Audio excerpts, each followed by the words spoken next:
Je marchais fièrement dans le couloir de l'école et j'imaginais comment j'allais passer ma première leçon. Enfin, j'ai réalisé mon rêve et je suis devenue enseignante. Et puis, j'ai aperçu la photo du principal sur le stand. Bon sang, c'était Eric. Quand j'étais au lycée, ce connard a fait de ma vie un enfer. Eric et moi étions autrefois les meilleurs amis. Je voulais être professeur et il voulait être directeur de l'école. Tout était génial, jusqu'à un certain point. La meilleure université du pays venait d'annoncer une subvention à l'éducation, mais Eric et moi étions d'accord, le plus fort gagnera. Mais juste avant la compétition, toute l'école a découvert mon plus grand secret. J'étais adoptée, et je ne l'avais dit qu'à Eric. Mes parents me reprochaient constamment d'être une étrangère. Et après l'acte d'Eric, tout le monde à l'école a commencé à se moquer de moi en tant qu'orpheline. Mais quelque chose d'autre a fait déborder le vase. Lors de la finale du concours, où j'ai donné un discours, ils m'ont jeté des ordures sur la scène et j'étais obligée de m'enfuir. Depuis, je déteste Eric. Je lui faisais confiance et il m'a trahi. J'étais distraite de mes pensées par une voix familière. Eric me faisait signe de l'autre bout du couloir de l'école. Après tout ce qui s'est passé, je n'allais même pas lui dire bonjour. Alors, je me suis rapidement glissée par la porte la plus proche. Et en vitesse, je me suis cachée sur le premier bureau que j'ai vu. Eric appelait mon prénom, puis il est entré dans la classe. Ses pas se rapprochaient. Mais soudain, la cloche a sonné et il a quitté la classe. Ouf. Accroupie, je me suis glissée dessous le bureau et j'ai soudain remarqué le regard surpris d'une professeure. Elle m'a demandé d'un air menaçant ce que je faisais ici. J'ai essayé de mentir en disant que j'avais juste laissé tomber un stylo, mais elle ne m'a pas cru. Merde, je ne voulais pas avoir l'air folle le premier jour. Alors je lui ai dit comment notre principal, Eric, avait ruiné ma vie. J'espérais un peu de soutien, mais Nancy, c'était son prénom, a défendu Eric. Elle a dit que c'était un directeur génial, qu'il l'adorait à l'école. Ma mâchoire est tombée sous le coup de la surprise. Nancy poursuit. Quand Eric est arrivé ici, la réputation de l'école était aussi mauvaise qu'elle pouvait être. Le précédent directeur a été accusé de corruption et viré de l'école. Et puis cette histoire a été évoquée dans la presse. Mais avec l'arrivée d'Eric, l'école est devenue l'une des meilleures. Elle disait autre chose, mais je n'écoutais pas. Il semblait que je venais de trouver un plan de vengeance. Je piégerais Eric. Je lui ferais quitter l'école. C'était le poste dont il avait rêvé toute sa vie et je détruirais son rêve. Tout comme il a détruit le mien. J'ai passé quelques jours à réfléchir au plan et j'ai décidé que je devais donner un sédatif à Eric et prendre une photo de nous allongés sur un lit ensemble. Je le manipulerais avec une fausse grossesse. Pour le faire, j'ai décidé d'organiser une sorte de fête de bienvenue pour l'école et d'inviter tout le monde. Chez moi, y compris Eric. Voyons ce qu'il va dire. Avant la fête, j'ai acheté un sédatif puissant et commandé un faux test de grossesse en ligne. Super. Maintenant, tout était prêt. J'attendais cette soirée avec impatience et elle était enfin là. Les professeurs se sont amusés. Nous avons dansé, parlé, mais Eric n'était toujours pas là. Merde, j'ai fait ça pour lui. La fête touchait déjà à sa fin quand soudain, le principal Eric est apparu sur le seuil. J'ai repris courage et les salué gentiment. Eric s'est excusé de son retard et a soudainement sorti un bouquet de mes lys préférés de derrière son dos. Se souvenait-il encore que c'était mes fleurs préférées? Pendant que les invités se servaient mutuellement des boissons, je suis allée discrètement à la cuisine et j'ai versé le sédatif dans un verre. Puis j'ai soigneusement donné le verre à Eric et je me suis assurée qu'il le boit entièrement. Waouh! Dans 10 minutes, il dormira comme un bébé et je devais l'emmener à la chambre le plus vite possible. Eric, montons à l'étage. Nous avons tant de choses à discuter. J'ai chanté gentiment. Bien sûr, il a accepté. On était presque dans ma chambre quand Eric a trébuché dans l'escalier et a failli tomber. Mince. J'ai abusé du sédatif. Je l'ai traîné difficilement à l'étage et j'ai rapidement ouvert la porte de la chambre. Je ne pouvais pas laisser quelqu'un nous voir. Eric n'arrivait plus à réfléchir et s'est écroulé sur le lit. Je me suis allongée sur son épaule comme si on faisait un câlin et j'ai pris quelques photos. C'est fait. Et maintenant, 2 semaines plus tard, le moment de vérité est arrivé. Je suis allée au bureau d'Eric et je lui ai jeté un test de grossesse en pleine figure. Tu vois ce que tu as fait? Il s'est immédiatement levé et a commencé à m'assurer qu'il ne comprenait pas de quoi je parlais. Puis, je lui ai montré une photo de nous au lit et j'ai fondu en larmes.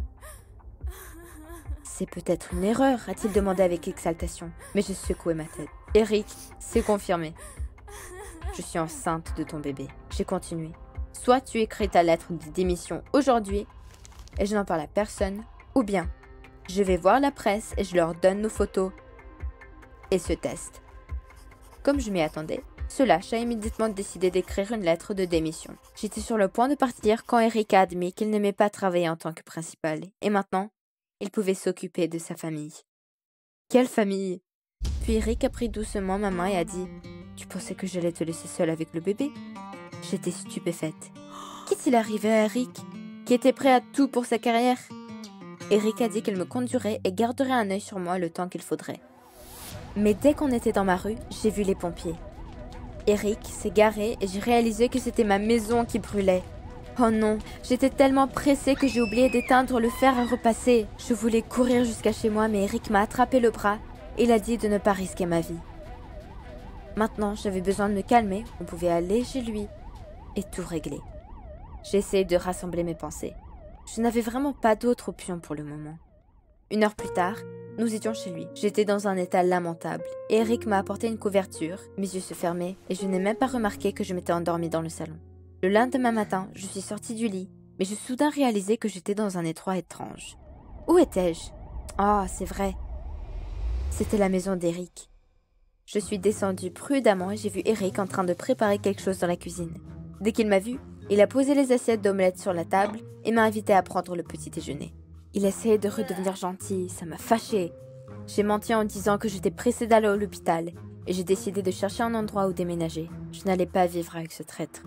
Je n'avais pas d'amis dans cette nouvelle ville, alors la première chose que j'ai faite a été d'aller voir cette enseignante Nancy. Mais elle a refusé de me donner un endroit où vivre. Et tous les autres de l'école ont fait de même.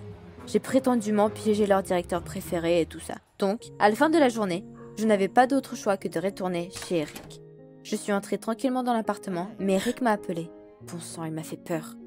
Il était assis sur le canapé devant la télé et en fait, il attendait mon arrivée. Eric m'a invité à regarder un film. Tu te rappelles comment on allait au cinéma ensemble, a-t-il dit?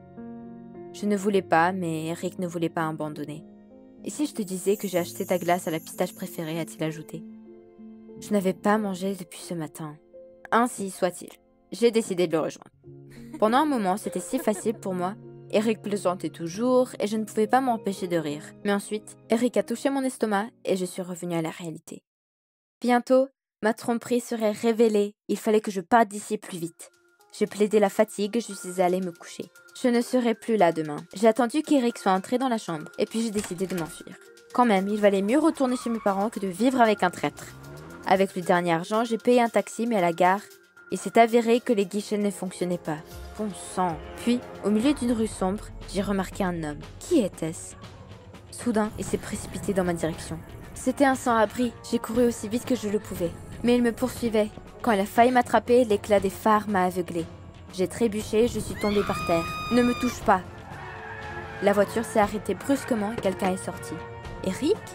Il a viré le sans-abri et m'a aidé à me relever. Je ne pensais pas que je serais si heureuse de le voir. Eric a dit qu'il avait vu que je n'étais pas dans mon lit et qu'il avait eu très peur. En rentrant, Eric a soudainement dit qu'il ne pensait pas m'en avoir parlé, mais qu'il avait été amoureux de moi à l'école. Quoi? Amoureux? C'était comme être arrosé d'eau froide. Et pourquoi as-tu lancé une rumeur comme quoi je venais d'un orphelinat? Eric m'a regardé d'un air absent et m'a dit qu'il n'avait pas révélé mon secret. L'information sur le fait que je venais d'un orphelinat était donnée par le directeur de notre école lorsqu'il préparait les documents pour la bourse. Eric voulait m'en parler au lycée, mais je n'ai même pas essayé de l'écouter. Je n'en croyais pas à mes oreilles. Alors Eric ne m'a pas trahi? Dès qu'on est rentré, je dis que j'avais un terrible mal de tête. Et je me suis précipitée dans ma chambre. Je suis restée au lit toute la nuit, me tourmentant en pensant à la bêtise que j'avais fait pour me venger d'Eric. Je devrais admettre que la grossesse était une fraude. Mais alors, il me détesterait. Et puis, j'ai eu l'idée que si je lui disais que j'avais fait une fausse couche, alors, je n'aurais pas l'air d'une salope à ses yeux. Je suis allée voir Eric dans la matinée. J'ai essayé de rester calme. Eric, il faut que je te dise quelque chose. J'ai fait une fausse couche il y a quelques jours. Eric est resté silencieux pendant quelques minutes et je pouvais voir à quel point il était bouleversé. J'avais besoin de le distraire d'une manière ou d'une autre. Allez Eric, allons faire un tour, tu te sentiras mieux. Dès que nous sommes montés dans la voiture, Eric a dit que nous allions à l'hôpital tout de suite. Après ce qui s'est passé, j'avais besoin d'un examen complet. Quoi? Mais pas ça! Mon mensonge était sur le point d'être révélé. Comme par hasard, l'hôpital était tout près de la maison et en quelques minutes, nous y étions. Eric a garé la voiture et nous sommes sortis. Eric, je ne peux pas aller à l'hôpital. Mais il est venu vers moi et m'a fait un gros câlin. Il a dit qu'il comprenait combien c'était dur pour moi. Je n'en pouvais plus, mes jambes étaient faibles. Eric a dit qu'il allait faire venir le docteur. Non, Eric, ne fais pas ça. Il n'y a jamais eu d'enfant. Je voulais me venger de toi pour m'avoir trié à l'école. Mais je pense que je me suis terriblement trompée sur toi. J'étais sûre qu'il allait partir, mais Eric a souri calmement et a dit « Même si tu m'as blessée, mes sentiments pour toi sont toujours les mêmes. » Il a pris ma main et m'a regardé dans les yeux. Et là, j'ai réalisé que je ne voulais plus partir. « Eric, je veux rester avec toi. » Une année s'était écoulée depuis ce jour. Je suis retournée à l'école et je suis devenue l'enseignante préférée de tous les enfants. Mais pas pour longtemps. Bientôt, je suis partie en congé de maternité pour de bon. Et je suis devenue le genre de mère que j'avais toujours rêvé d'avoir. Vous avez aimé la vidéo? Abonnez-vous et mettez un like. Merci.